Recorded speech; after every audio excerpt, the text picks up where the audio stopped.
It is 6 o'clock. Good morning to you. I'm Mark Franklin. We welcome you to the CBS 42 Morning News. We are following two breaking news stories right now. We want to go first to CBS 42 News reporter Britt Moore in West Jefferson County. Flat Top Road closed after an 18-wheeler falls off an overpass. Britt, what's going on there now? Well, Art, several wreckers have arrived here at the scene. They're behind the camera right now because the drivers are right next to the 18-wheeler trying to assess exactly how they're going to be able to get this truck off of out of the way and off of Flat Top Road. Now, apparently, I'm told this 18-wheeler just kind of dived through the two overpass bridges here off of 78. We don't know exactly how that happened. I'm told there are guardrails there. So it took quite a dive here. And you can see just with the damage of the truck, it is just almost in shreds here, especially the front cab portion. So right now, police and the wreckers here are trying to exactly determine any way they can get this out of the way. I do want to point out the driver was transported to UAB. The Adamsville police just sent over a police officer to check on the condition of that driver. So we hope to have that update very shortly here. But in the meantime, we are working to find out exactly how all of this happened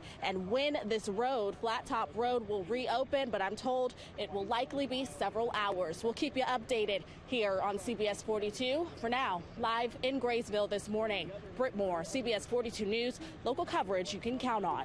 All right, Britt, thanks a lot. We want to help you get around that accident as crews work to get everything cleared up there. Real-time traffic anchor Rachel Lumberg tracking detours. So, Rachel, how can people avoid the backup there? Well, Flat Top Road is the only road that's closed in that area, Art. So Highway 78, there's an update on that. That road is open, which is more of a main road for folks getting to Birmingham from Graysville, Adamsville, Walker, Marion County. So we'll keep you posted on when Flat Top Road reopens. I've got a detour, though. Main Street, that is the road that you'll need to access over Flat Top Road until that one reopens. And like Britt just said from the scene, it's going to take several hours to get that 18-wheeler back upright and then cleared from under that overpass where it fell off from Highway 78. So that's the only issue on the roadways that I'm tracking right now. We'll turn our attention to Gadsden. Good morning if you're waking up in Etowah County, and talk about some drive times in a couple minutes.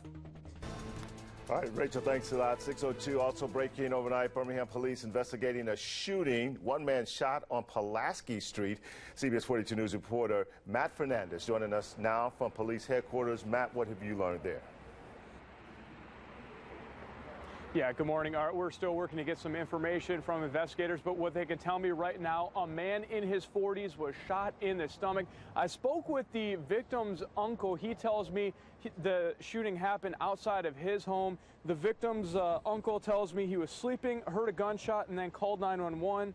Police say the victim told them it appeared to be a robbery. The man who was shot in the stomach was taken to the hospital with non-life-threatening injuries.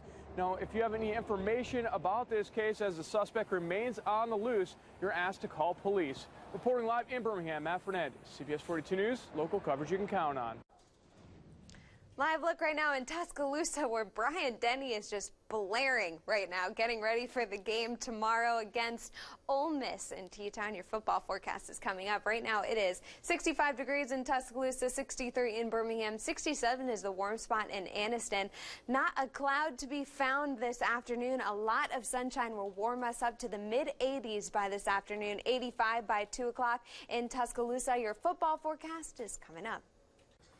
And breaking overnight, Birmingham fire crews battle a fire on Shannon Oxmoor Road. It is the second time the wood chipper at Buford's Wood Waste has caught fire just this week.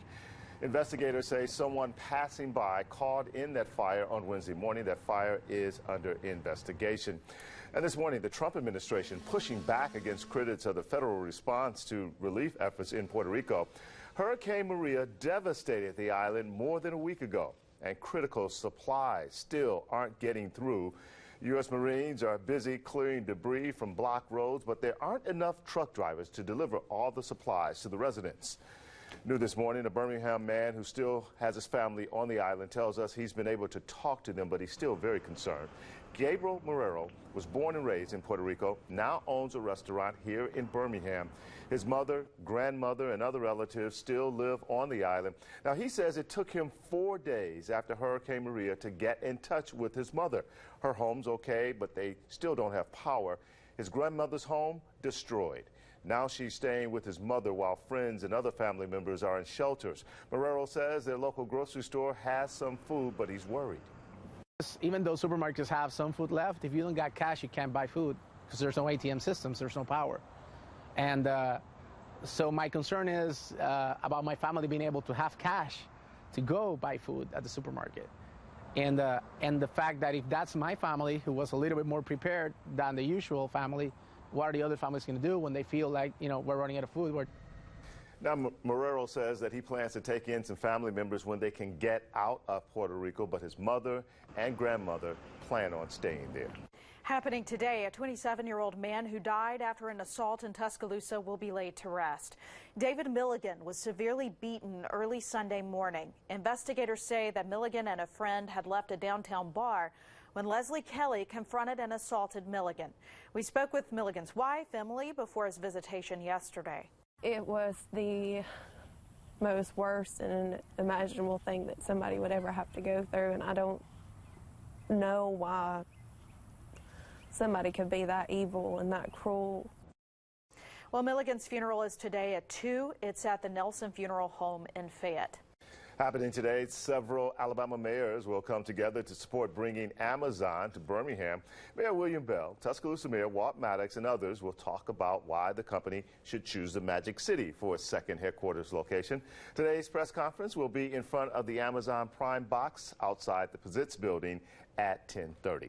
Let's check the time now. 6:06. President Trump responds to reports of cabinet members using taxpayer money for traveling. Coming up, the response from one of those cabinet members. And still ahead, Rachel takes us to Walker County. What makes this Jasper hardware store so special? That's in today's Rachel on the Road. Get ready for a taste of fall this weekend. Just how cool it'll get, that's coming up after the break. And I'm monitoring the accident in Graysville on Flat Top Road right under Highway 78. Also, we'll talk about your drive times from Gadsden. Good morning there. Looking live on this Friday morning. We'll be right back.